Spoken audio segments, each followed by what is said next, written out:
Response video to Professor Anton. Once again using Piro's tool thing here.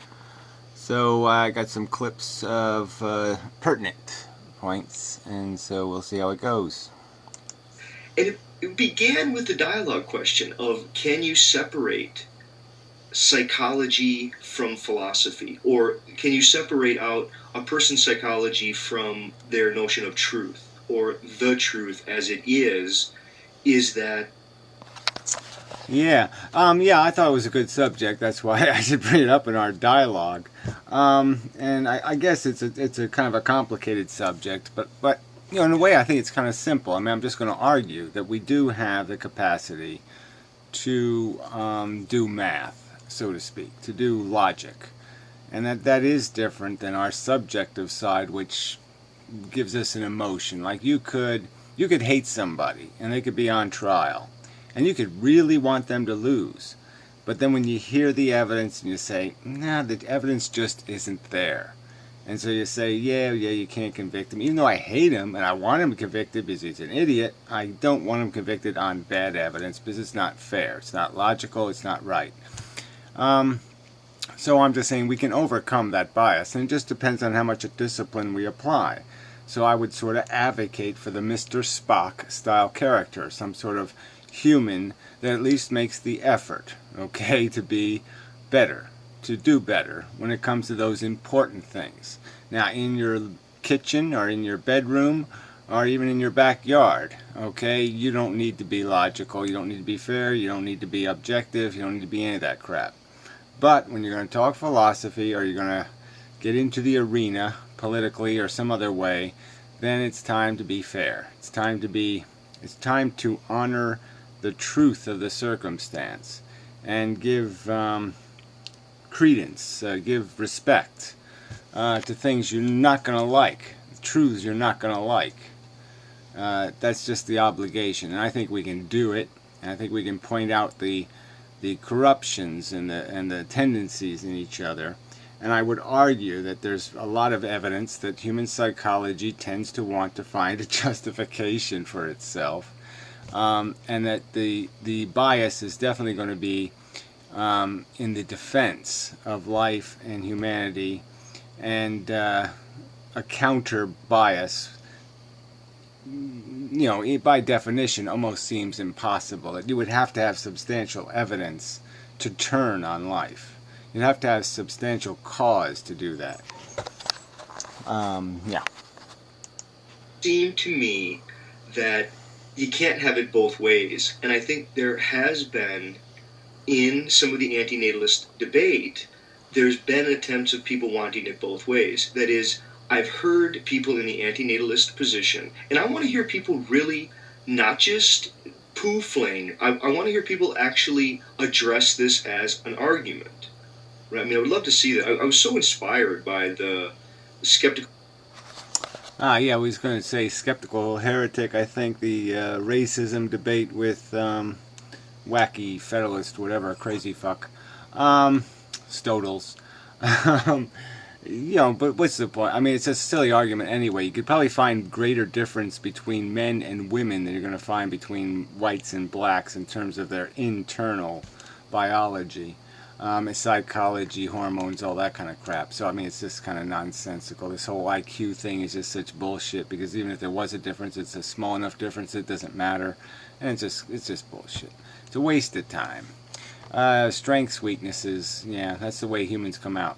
They got strengths and weaknesses, individual ones. Fuck all this bullshit. So anyway, so I don't see much use in that debate, to tell you the truth. It just gives a platform to a lot of wacky bullshit. And on both sides, I mean, citing statistical analyses and evidence and what do we call research, you know, based on 30 kids. I mean, that is kind of bogus. A sampling of 30 people? No, I don't think so. I don't think that's good enough. Anyway, back to this conversation. Yeah. Look, there's. The texture of life is what we're talking about, the value texture of it, and that's something we sense, we experience these experiences. Now, I think we probably have semi-common understandings of certain things. I mean, maybe, maybe you've had it easier than me or something. I don't know, or maybe not. It does. I guess that would be irrelevant anyway, because there's people who've had it profoundly horrible, and yet they can be very driven to live. Now, what drives them, though, is the key element here. Is it psychology that drives them, or is it rationality that drives them? Are they driven by their addiction, their attachment, their fear, their ego? That would be my argument, is that the drive is all psychological. Let's have the conversation about what life is. What kind of game is it? What kind of maze game is it? Let's describe the maze. Let's climb out of the game, look at it, and say, can anything really be made out of this?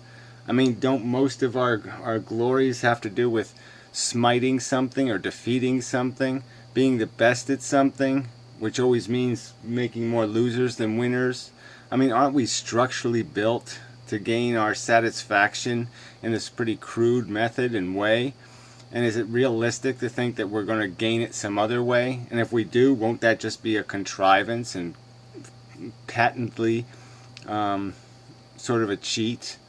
And even if you could acquire it, like I said, would that be worth it? Just to create a ball of brain that said happy, happy, happy, happy, happy, happy, happy, happy, happy, happy, happy, happy, happy.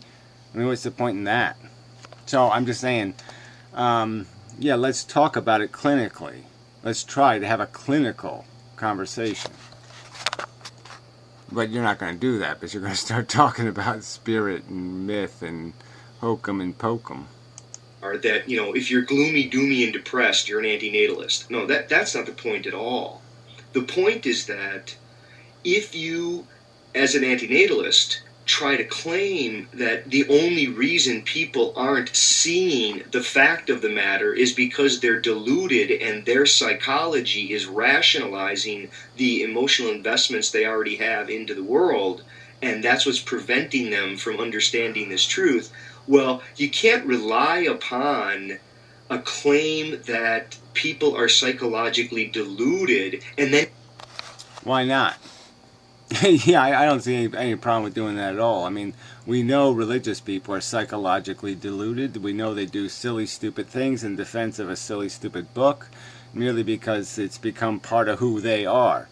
And it's like a football team or a baseball team, and they'll, it doesn't matter how many of their players rape how many women, doesn't matter how much crap they do or whatever, they're going to forgive them and say, it's okay, it's our guys, blah, blah. We know all that psychology. I mean, that's just so obvious.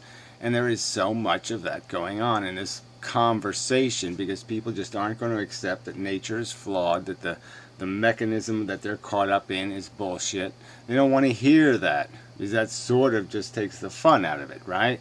I mean, if you start calculating the fact that your life is just, no matter where you step, you're stepping in shit, you're crushing, you hear the little crunchy sounds wherever you go, whatever you do, and that it's just perpetual, it's just a perpetual game of carnage, king of the mountain bullshit, a silly game that I would argue only an imbecile can play, like tic-tac-toe. Only an imbecile can find it fascinating and interesting and compelling to play a game they know that has no rational conclusion for anything with a little bit of brains.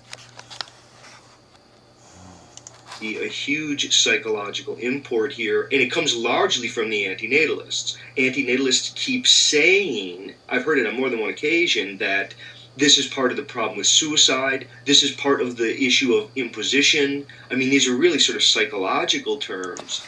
Yeah, I say I'm sorry. I just don't get... I mean, suicide is definitely psychological, but again, aren't we arguing about the fact that if you're in the zoo and you learn that you're in a zoo, it changes everything. It changes your whole way of looking at it. So again, if you know it's a trick, if you know it's magic, if you know how the guy did the trick, the magic loses its magic. And that's sort of what we're caught up in here, is that, once you see what's beyond the veneers of your DNA conditioned biological structural comfort with the crap, once you understand that comfort is a contrivance of a DNA molecule, yeah, it's sort of, you can't be fooled anymore. It's like, I can talk about my own experience. There was a point where all of a sudden I looked at a turkey carcass on the dining room dinner table and said, that's a dead bird. You know? I mean, that's just a bird that was completely disposed of for our convenience. Its life was a complete, it was completely used by us. It has a backbone, and it has all these little structural things like I have. It has biology, needful biology. It needed comfort. And what did it get? It got served up on a dinner table. I know I wouldn't want to be served up on some other being's table. So, it'd be just hypocrisy for me to go back and pretend I don't know what I know. I know it's an animal. It's not just a chocolate rabbit. I guess that was done. Next clip then.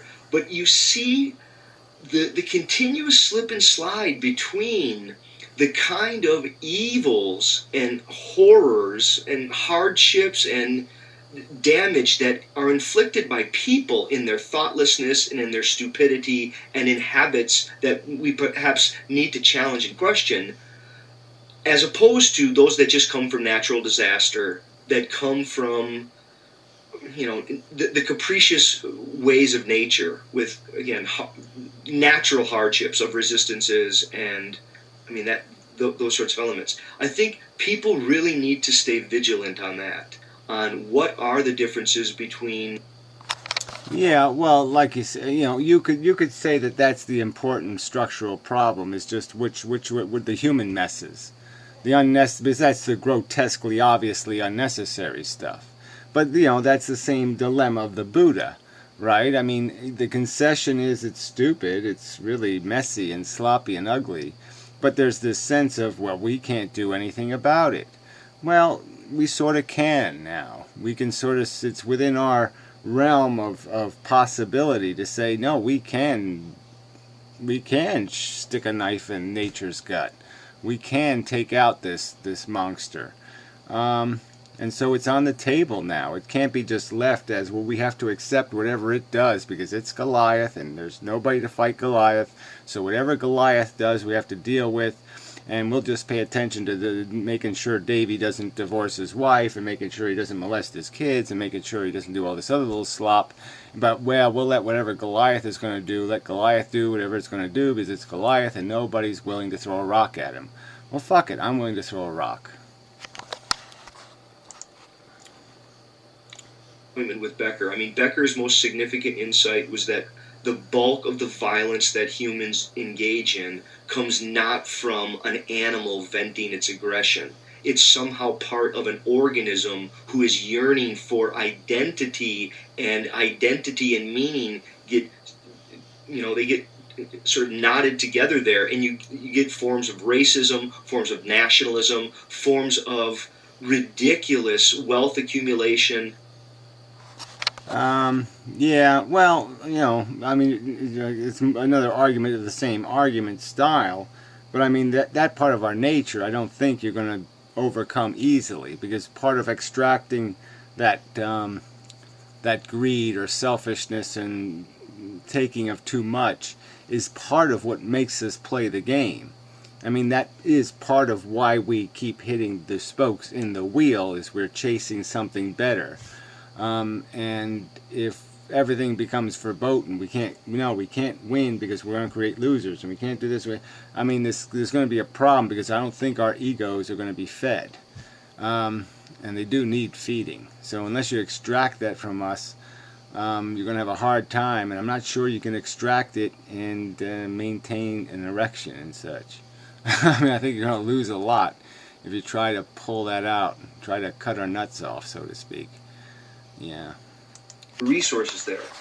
I think you could say the same about vegetarianism. I think vegetarianism, for many people, it's a cultural life practice. For other people, it was a consciously chosen decision, and it sometimes can be a real pain. You go someplace and you always have to be difficult, going, oh no, please, can you have something that doesn't have meat on it? And Yeah, well, look, I don't think there's a small percentage of vegetarians who are vegetarians just for health reasons, okay? But the majority of vegetarians, I think, are vegetarians because of ethical reasons. And yeah, either way, people are going to compromise their lifestyle for a good, okay? Whether it's their own health or whether it's the health of the sentience they don't want to be part of brutalizing. I mean, there is a fatality to this whole thing. I mean, there's, like I said, it's a small, you're pulling one thorn out of one tiger's paw in a sea of, horror. But it's the only thing you can reach. I mean, that's all I've got. All I can reach is that one thorn. I can't. The civilization won't let me grasp any other thorns in any other paws. So you do what you can. You can do what's within your scope of control to make a statement that I'm not going to be part of it. It's a protest. resources there. I think you could say the same about vegetarianism. I mean, I think Starts from the vegetarianism, beginning. No good. for many people, it is We'll zoom up. I don't know why I did so much of this clip. educate themselves into realizing that it doesn't have to be that way. Or, what about fish? I mean, our fish meat, some of it gets very tricky. Okay, so at any rate, to what extent is it under conscious control? By the time you get to the anti-natalist, now you already have birth control. So in some way, birth control gets it one leg up on the peace and on the vegetarianism. I mean, to be a vegetarian is very, very difficult if you live in a culture. Let's keep going. Where meat eating and barbecuing and, everywhere you go, people are throwing meat around you and they sort of celebrate meat. And the same way that, to be very peaceful and to be nonviolent and to practice utter nonviolence is very difficult in a culture where you're continuously at war and you have to deal with veterans and other people and supporting the troops and understanding international and, geopolitical conflict. I think it makes it very difficult for a person to be overtly and to speak out against any act of violence or aggression. Again, Yeah, I don't think that's that difficult to do. But I hear what you say. There's a price you're going to pay for it. You might offend some people somewhere, that's for sure, with both of those causes.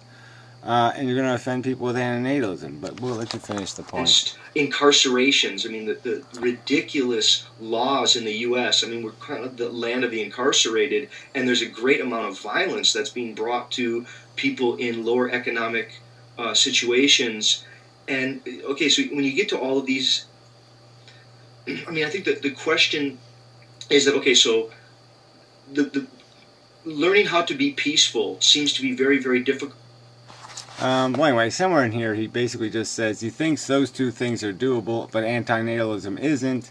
And my argument is that it's not any more different. All you got to do is create incentives. So, I mean, if tomorrow you made people pay the real price of having kids, like they had to pay the 10 grand a year to educate them, and we forced them to do it right, okay? They couldn't have kids and mistreat them. Just like you're not allowed to own a dog and mistreat it, you wouldn't be allowed to have kids and not finance their education and not provide health care and not give them a nurturing environment and all that kind of crap.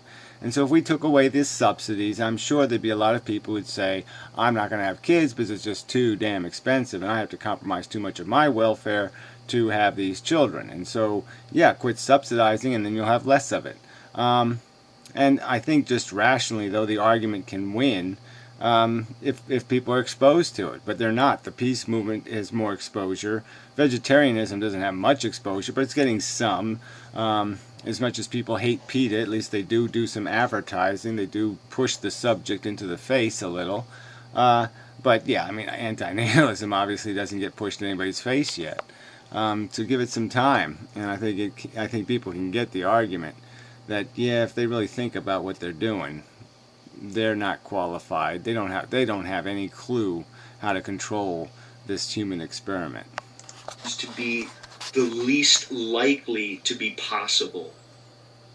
I mean, I think it's just as a possibility, it's So he's saying it's the least likely thing to get accomplished. And again, I'll just argue that it's all a matter of pop psychology. I mean, it's all a matter of this thing. You know that once something gains a little bit of momentum and the ball starts rolling, the masses just are sheeple, and you just load them into the truck. Okay, so you get a couple of famous whatevers. You get the high profile people start talking about it or say something good about it or defend it. It could be an interesting conversation. So I just don't buy the argument. And obviously subjects like peace have been around a long time, and we really don't have any evidence that argument's been made very well.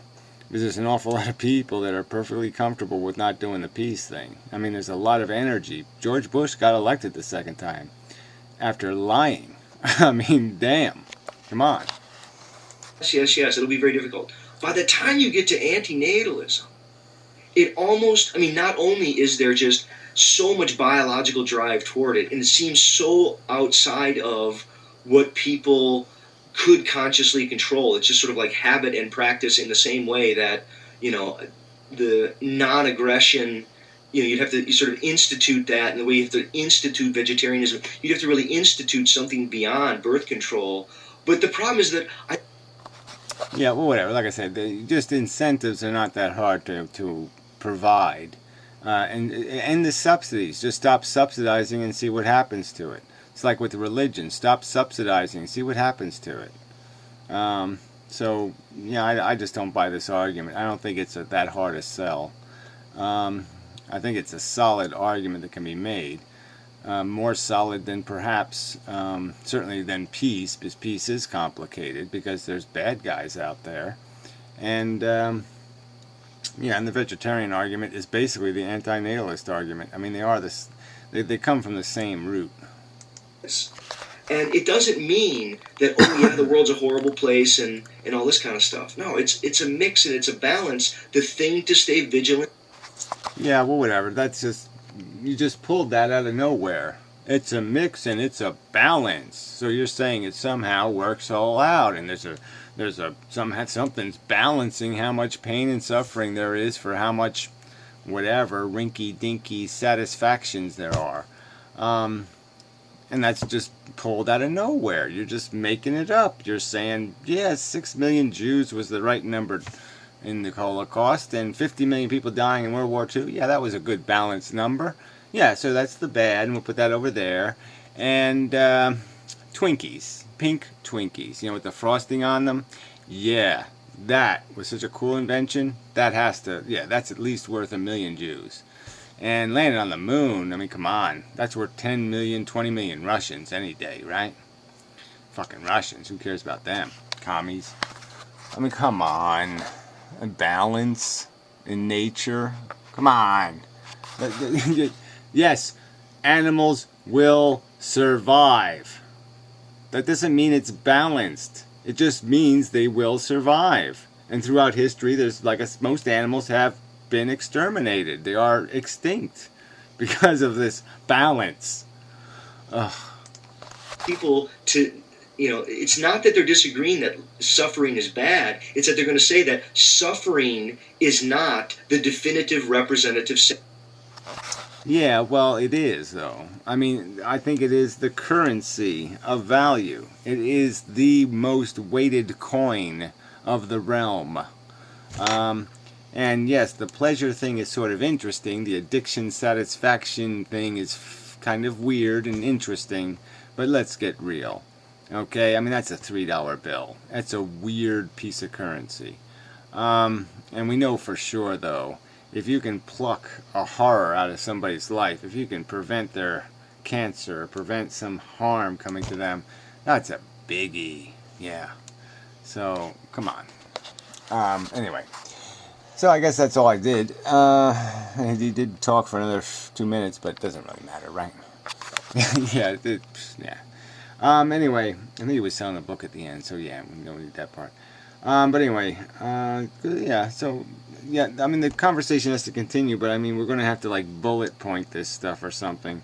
Like, what fundamental description of the life game. And we have to go through this crap because, in my opinion, you're still kind of denying our evolutionary roots and the fact that evolution really doesn't provide much room for this accomplishment thing, because it's just about DNA molecules competing with their own relatives to win the trophy of survival, and it's just a trophy. It doesn't mean anything. It's just a trophy. There's no, the winner didn't do anything of merit. The winner didn't, it's not an accomplishment. It's just a process. And it's a process that just could come up with anything, and it wouldn't matter. And we can see from what did win that sometimes things win for little cheaty reasons that have nothing to do with its merit, but it has to do with a freaking asteroid crashing into the planet. So, or comet. Alright, anyway, enough of the video. So, till the next time, and such, and so forth and whatnot. I hit the button.